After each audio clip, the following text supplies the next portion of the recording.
উপযুক্ত ছেলে মেয়ে যদি বিয়ের ক্ষেত্রে একে অপরকে পছন্দ করে তখন তাদের করণীয় কি, উভয় পক্ষের অভিভাবকদের কি করা উচিত? এখানে বিয়ে নিয়ে খুব সমস্যা চলতেছে বুঝতেছি। আমাদের সমাজে আপনাদের মাহফিলের আয়োজকদের কোনো অসুবিধা হচ্ছে? আপনারা বলেন, প্রশ্নগুলোর উত্তর কি আমি দিব নাকি? আবিয়াতাদের পক্ষ থেকে দেন আসতেছে, মুরব্বীদের পক্ষ থেকে উত্তর দেওয়া উচিত এগুলো।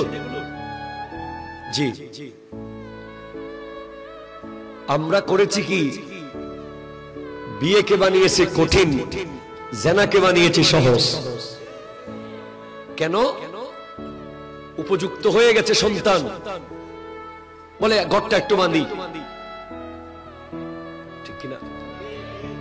আজও তো হটে আমারও, তুমি জাহান না পারার বউরে কি হাবাবি? কথা কোন ঠিক কিনা বলেন? এক্ষেত্রে আমাদের অসংখ্য মুরব্বীরা দায়ী। আপনাকে মনে রাখতে হবে রিজিকের মালিক কে। আরো জোরে বলেন কে?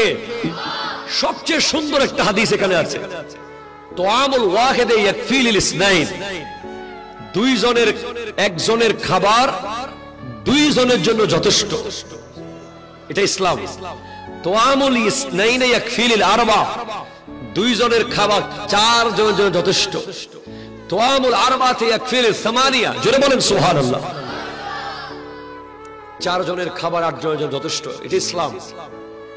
এখন আমাদের অসংখ্য অভিভাবকরা তাদের সন্তান বিয়ের উপযুক্ত হওয়ার পরেও ঘরটা একটু বাঁধি, বেতন একটু বাড়ুক, এদিকে তোর জন্য রুমটা একটু করি, ওইদিকে তোর বোনটাকে আগে বিয়ে দিই।